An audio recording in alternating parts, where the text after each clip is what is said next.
Hi student, आज हम देखेंगे कक्षा छठी का हिंदी विषय। और आज के हमारे पाठ का नाम है चचा छक्कन ने चित्र टाका, और जिसके लेखक हैं इम्तियाज़ अली ताज। स्टूडेंट, ये जो चचा छक्कन है एक ऐसे व्यक्ति है, यानी इस पाठ में एक ऐसे हास्य व्यक्ति रेखा का चित्रण इस पाठ में इम्तियाज़ अली ताज ने किया है। इसमें जो चचा छक्कन है वो इस किरदार में है कि जो खुद तो कुछ काम नहीं करते हैं, बट सारा काम मैं ही करता हूँ ऐसा दिखावा करते हैं। तो आइए चचा छक्कन के बारे में हम और जानकारी प्राप्त करते हैं। चचा छक्कन कभी कभार कोई काम अपने ज़िम्मे क्या लेते हैं, घर भर को तिनगी का नाच नचा देते हैं। यानी ये चचा छक्कन जो है कि काम तो नहीं करते, पर कभी अगर अपने ऊपर अगर कोई काम वो अपने ज़िम्मे लेते हैं तो घर भर को तिनगी का नाच नचा लेते हैं। यानी हर घर में तिनगी जो रहती है उसका नाच, मतलब इधर उधर तिनकियाँ तिनकियाँ, इस तरह से वो पूरे घर में माहौल पैदा करते हैं। ये की जो वो की जो घर बाज़ार एक हो जाता है। यानी जिस तरह से बाज़ार में जो माहौल रहता है, सब तरफ शोर शराबा, उसी तरह से घर में भी बाज़ार जैसा माहौल हो जाता है। दूर क्यों जाओ, परसों की ही बात है। दुकान से चित्र का अभी चौकठा लगकर आया, उस वक्त तो वह दीवान खाने में रख दिया गया। शाम कही चच्ची की नज़र उस पर पड़ी तो बोली, छुटन के अब्बा, चित्र कब से रखा हुआ है? देखो बच्चों का घर ठहरा, कहीं टूट फूट गया तो बैठे बिठाए रुपए 2 रुपए का धक्का लग जाएगा। कौन टांगेगा इसको? यानी परसों उनके घर में, चचा के घर में दुकान से एक चौकटा लग कर आया था, और उस वक्त वो दीवान खाने में रख दिया गया था। दीवान खाने यानी कमरे में, घर का जो हॉल रहता है, बड़ा हॉल, उसमें वो रख दिया गया था। और शाम को जब चची की नज़र उस पर पड़ी तो चची चचा को बोली, यानी वो छुटन के अब्बा, यानी उनके बेटे का नाम छुटन था, और वो चचा को छुटन के अब्बा कहकर बुलाती थी। और कहा उन्होंने कि छुटन के अब्बा, चित्र कब से रखा हुआ है? यानी ये जो चित्र है कब से रखा हुआ है? और देखो बच्चों का घर ठहरा, यानी हमारा घर जो है वो बच्चों का घर है। कहीं टूट फूट गया तो अक्सर घर में बच्चे शरारत करते रहते हैं, मस्ती करते रहते हैं, तो हो सकता है कि मस्ती में वो चौखट टूट सकती है। तो क्या होगा, खामखा बैठे बैठे रुपए 2 रुपए का क्या लग जाएगा, धक्का धक्का लग जाएगा। यानी वो महंगे में पड़ेगा 1-2 रुपए से, यानी हमारा नुकसान हो जाएगा। कौन टांगेगा इसको? और फिर चच्ची पूछती है कि इसको कौन टांगेगा? टांगता और कौन? मैं खुद टांगूंगा।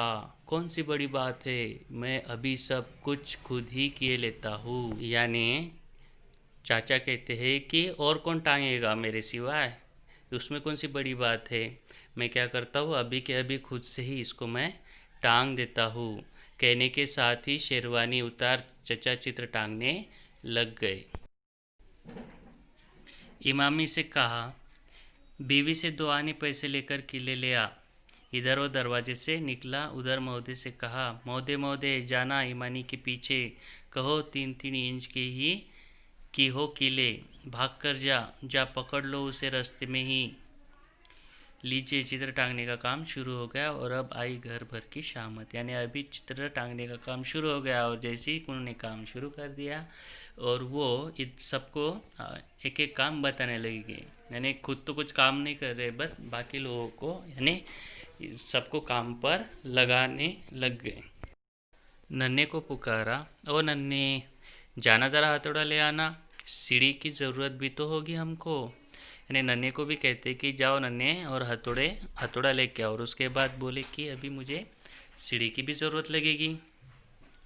अरे भाई लल्लू, ज़रा तुम जाकर किसी से कह देते सीढ़ी यहाँ लाकर लगा दे, और हाँ देखना वो लकड़ी के तख्ते वाली कुर्सी भी ले आते तो खूब होता। यानी अभी किसी को वो सीढ़ी लाने के लिए बोल रहे हैं, किसी को हथौड़ी लाने के लिए बोल रहे हैं, किसी को किले लाने के लिए बोल रहे हैं। यानी एक एक करके जो भी उनको काम, जो भी चौखट लगाने के लिए जो भी उनको काम में आने वाले जो हथियार है, जो चीज़ें हैं, वो सबको बता रहे हैं। चुट्टन बेटे, चाय पी ली तुमने? ज़रा जाना तो अपने उस हमसाए मीर बाकर अली के घर, कहना अब्बा ने सलाम कहा है और पूछा है आपकी टांग अब कैसी है। यानी अभी जो चुट्टन बेटा था उनका, उनको बोल रहे कि तुम जाओ और कहाँ जाओ, हमारे हमसाए जो मीर बाकर अली है ना, उनके घर पे जाओ और उनको कहो कि अब्बा ने सलाम कहा है और पूछा है कि आप अब आपकी टांग कैसी है, और कहियो वो जो है ना आपके पास, क्या नाम है उसका, ये भूल गया, पलुल था कि टलुल, न जाने क्या था, खैर वो कुछ भी था। तो यूँ कह दीजिए कि वो जो आपके पास आला है ना, जिससे सीध मालूम होती है, वो ज़रा दे दीजिए, चित्र टांगना है। जाइयो मेरे बेटे, पर देखना सलाम ज़रूर करना और टांग का पूछना न भूल जाना, अच्छा। और जाते जाते अपने बच्चे को यानी अपने बेटे को याद दिला देते हैं कि सलाम ज़रूर करना और टांगे के बारे में याद से पूछना है। ठहरे रहो, सीढ़ी पर रोशनी कौन दिखाएगा हमको। और उतने में बोलते हैं किसी अपने बेटे को कि ठहरे रहो, सीढ़ी पर रोशनी कौन दिखाएगा हमको। आ गया इमामी। उतने में जिसको ये किले लेने के लिए भेजा था वो इमामी आ जाता है। ले आया किले, मौदा मिल गया था, 3 इंच की ही है ना, बस बहुत ठीक है। यानी जब इमामी आता है किले लाने के लिए, जिसको बोला था, वो आने के बाद उसको एक एक करके सब सवाल पूछते हैं। फिर बाद में बोलते हैं कि बस बहुत ठीक है, ये लो। सुतली मंगवाने का तो ध्यान ही नहीं रहा, यानी सुतली भी उनको मंगवानी थी और वो सुतली मंगवाने का उनको ध्यान नहीं रहा। अब क्या करूँ। जाना मेरे भाई, जल्दी से हवा की तरह जा और देखो, बस गज सवा गज की हो सुतली, न बहुत मोटी हो न पतली। यानी गज सवा गज की हमें क्या चाहिए, सुतली चाहिए। और वो सुतली कैसी होनी चाहिए, ना ज़्यादा मोटी होनी चाहिए और ना ज़्यादा पतली। कह देना चित्र टांगने के लिए चाहिए, और जहाँ से भी लाएगा उनको कह देना कि हमें किस लिए चाहिए, चित्र टांगने के लिए चाहिए। ले आ दद्दू मियाँ, इसी वक्त सबको अपने अपने काम की सूझी है, यूँ नहीं कि आकर ज़रा हाथ बटाए। यानी दद्दू मियाँ को बोल रहे कि देखो सबको अपने अपने काम की सूझी है और ऐसा नहीं कि ज़रा आकर मेरा हाथ बटाए। लीजिए साहब। जैसे तैसे चित्र टांगने का समय आया, मगर जो होना था वही हुआ। चचा उस चित्र को उठाकर जरा वजन कर ही रहे थे कि हाथ से वो चित्र छूट गया, गिरकर शीशा चूर चूर हो गया। यानी जो चित्र भित्ति पर टांगना था वो चित्र नीचे गिर गया और नीचे गिरकर वो शीशे जो थे वो चूर चूर हो गए। हाय हाय कहकर सब एक दूसरे का मुंह ताकने लगे, और सब एक दूसरे का मुंह ताकने लगे। चचा ने अब किरचों को उठाना चाहा कि शीशा उंगली में चुभ गया। खून की धार बहने लगी। सब चित्र को भूल अपना रुमाल धोने लगे और फिर उसको उठाने की कोशिश कर रहे थे। उतने में उनके हाथ में कांच चुभ गया और उनके हाथ से खून की धार बहने लगी और सब चित्र को भूलकर अपना रुमाल धोने लगे। यानी वो अपना रुमाल धोने लगे। रुमाल कहाँ से मिलेगा, रुमाल था शेरवानी की जेब में और शेरवानी उतार कर न जाने उन्होंने कहाँ रखी थी। यानी चित्र टांगने से पहले उन्होंने शेरवानी पहनी थी और उसी शेरवानी के जेब में क्या था, चित्र था, जो उन्होंने शेरवानी उतार कर कहाँ रख दी थी उन्हें पता नहीं चल रहा था। अब जनाब घर भर ने चित्र टांगने का सामान तक पर रखा और शेरवानी की ढूंढाई होने लगी। यानी चित्र टंगाने का सब घर में क्या था, सामान था, और ये जनाब अभी कहाँ जा रहे हैं, शेरवानी ढूंढने के लिए लग गए। चचा कमरे में नाचते फिर रहे हैं और चचा सारे कमरे में नाचते फिर रहे, कभी इससे टकराते कभी उससे। सारे घर में किसी को इतना ख्याल नहीं कि मेरी तो शेरवानी ढूंढ निकाले, और क्या झूठ कहता हूँ, कुछ 6 आदमी हैं और एक शेरवानी नहीं ढूंढ सकते। यानी अभी उनकी शेरवानी नहीं मिली तो इसका सारा जो जिम्मा है वो पूरे घर वालों के सदस्य के ऊपर डाल रहे और बोले कि 6 लोग हैं घर में और मेरी शेरवानी वो ढूंढ नहीं सकते। अभी 5 मिनट भी तो नहीं हुए, मैंने उतार रखी है भाई, और ज़्यादा समय नहीं हुआ, अभी 5 मिनट ही हुए कि मैंने उसको क्या किया है, उतार कर रखा है, और न जाने वो कहाँ चली गई और किसी को भी वो दिख नहीं रही। इतने में चचा किसी जगह से बैठे बैठे उठते हैं और देखते हैं कि शेरवानी पर ये बैठे हुए थे। यानी वो जब उठते हैं और देखते हैं कि वो अभी तक कहाँ बैठे थे, शेरवानी पर ही बैठे थे। अब पुकार पुकार कर रहे हैं, अरे भाई रहने देना, शेरवानी ढूंढ ली हमने। तुमको तो आंखों के सामने बैल भी खड़ा हो तो नज़र नहीं आता। यानी खुद ही शेरवानी के ऊपर बैठ रहे थे और घर वालों के ऊपर चढ़ रहे थे कि देखो क्या कि तुमों को अगर आंखों के सामने बैल भी खड़ा रहा तो भी तुम्हें दिखाई नहीं देगा। आधे घंटे तक उंगली बनती बंधाती रही। नया शीशा मंगवाकर चौखटे में जड़ा और 2 घंटे बाद फिर चित्र टांगने का सिलसिला शुरू हुआ। यानी जो कांच टूट गया था, दूसरी चौखट मंगवाई गई, 2 घंटे उसी में चले गए और 2 घंटे के बाद फिर से चित्र टांगने का सिलसिला शुरू हुआ। औजार आए, सीढ़ी आई, चौकी आई, मोमबत्ती लाई गई। चचा जान सीढ़ी पर चढ़ रहे हैं और सारा घर अर्धवृत्ताकार की सूरत में सहायता करने को कील कांटे से लैस खड़ा है। यानी चचा भी ऊपर जा रहे सीढ़ी के ऊपर और अर्धवृत्ताकार में सारे घर के सदस्य उनकी सहायता करने के लिए खड़े हैं। 2 आदमियों ने सीढ़ी पकड़ी तो चचा जान ने उस पर कदम रखा। ऊपर पहुँचे। एक ने कुर्सी पर चढ़कर कीलें बढ़ाई, एक कील ले ली, दूसरे ने हथौड़ा ऊपर पहुँचाया कि कील हाथ से छूटकर नीचे गिर पड़ी।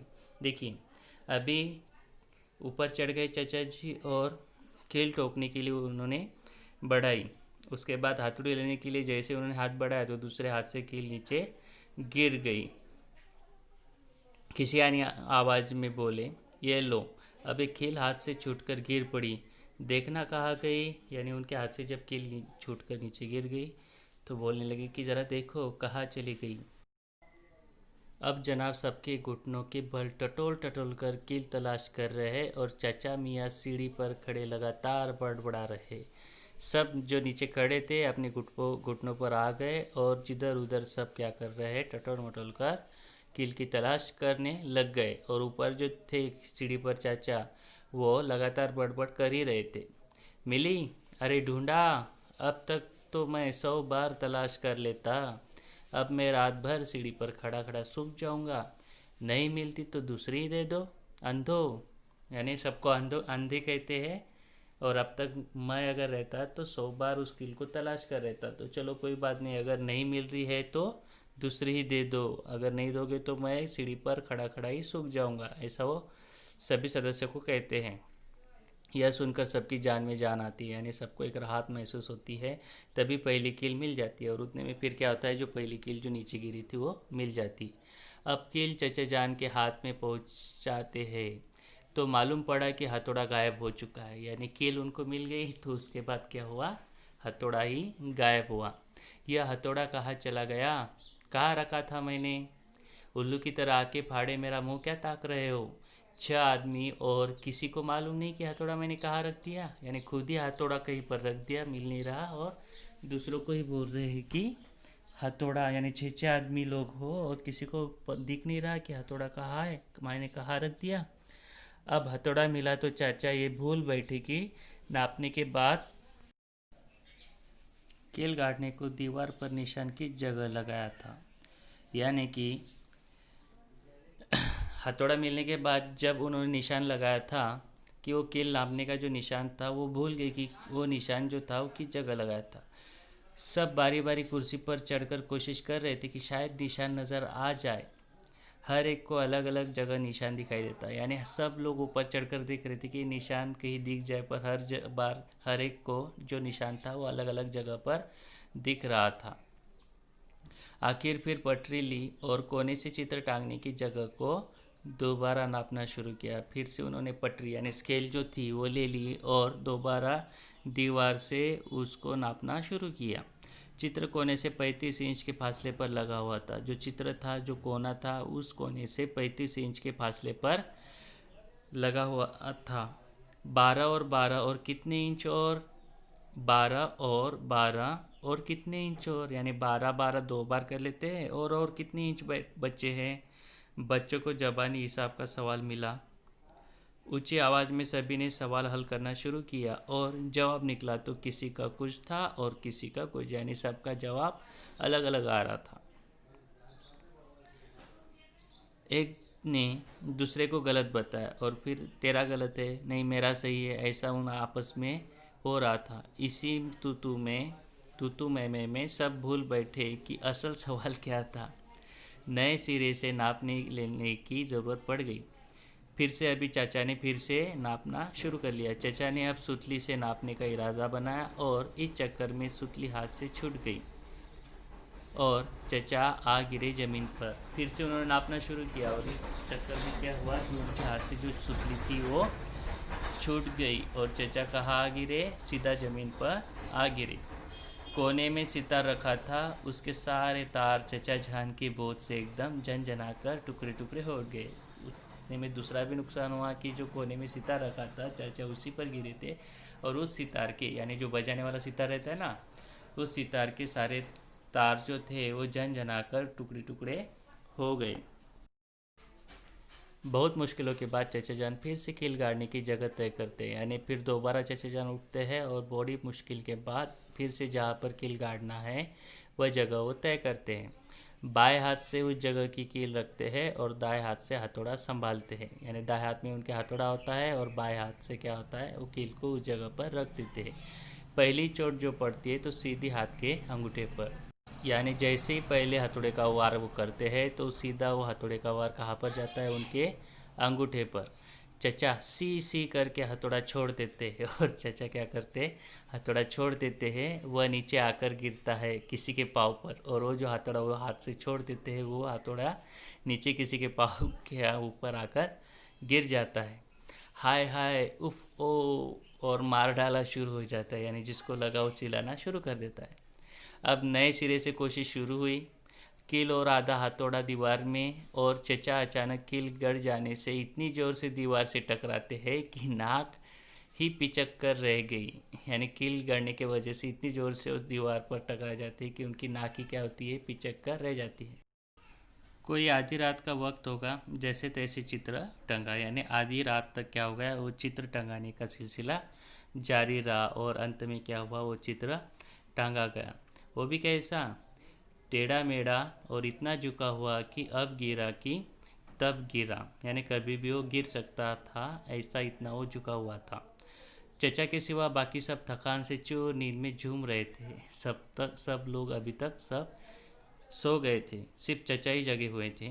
चचा धम से उतरते हैं तो कहारी करीब के पाँव पर पाँव, यानी जो नीचे सोए थे लोग उनके पाँव पर पाँव गिर जाते हैं। वो तड़प कर चीख उठी, यानी जो कहारी थी ना उसके ऊपर उनके चचा के पाँव गिरते हैं और वो तड़प कर चीख उठती है। उसकी चीख से चचा परेशान तो हुए मगर दाढ़ी पर हाथ फेर कर बोले, इतनी सी बात थी, लो चित्र भी लग गया।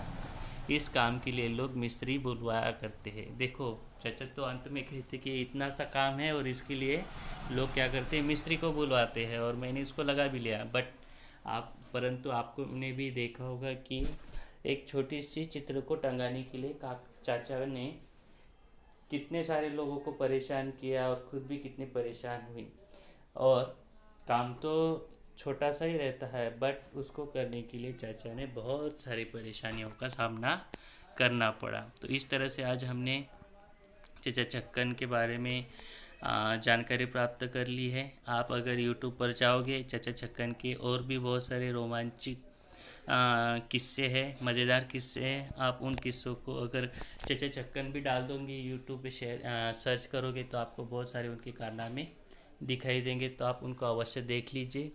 और इस पाठ के अंत में जो स्वाध्याय है उस स्वाध्याय को आपको हल करना है और हमारे व्हाट्सएप ग्रुप पर सेंड करना है। अगर आपको कुछ प्रश्न समझ में नहीं आया तो आप मुझसे पूछ सकते हो। ठीक है, धन्यवाद।